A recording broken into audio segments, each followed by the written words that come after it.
வருடத்தின் இதுவரையான காலப்பகுதியில் 426 இந்திய மீனவர்கள் கடற்படையினரால் கைது செய்யப்பட்டுள்ளனர். இந்த மீனவர்களுக்கு சொந்தமான 115 படகுகளும் கைப்பற்றப்பட்டுள்ளதாக கடற்படையின் பேச்சாளர் கொமாண்டர் கோசல வர்ணகுலசூரிய குறிப்பிட்டுள்ளார். இவர்களில் பெரும்பாலானவர்கள் நீதிமன்றங்களில் ஆஜர்படுத்தப்பட்டு விடுவிக்கப்பட்டுள்ளதாகவும் அவர் சுட்டிக்காட்டியுள்ளார்.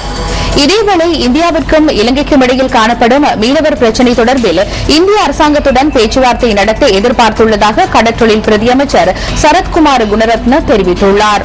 இந்த பேச்சுவார்த்தை விரைவில் இடம்பெறவுள்ளதாகவும் கடற்றொழில் பிரதியமைச்சர் மேலும் தெரிவித்துள்ளார்.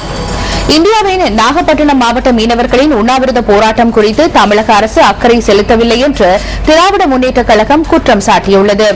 இலங்கை சிறையில் தடுத்து வைக்கப்பட்டுள்ள தமிழக மீனவர்களை மீட்கக் கோரி நாகப்பட்டினம் பகுதியில் உள்ள 3000க்கும் அதிகமான மீனவர்கள் உண்ணாவிரத போராட்டத்தை முன்னெடுத்துள்ளதாக திமுக தலைமை கழகம் வெளியிட்டுள்ள அறிக்கையில் தெரிவிக்கப்பட்டுள்ளது.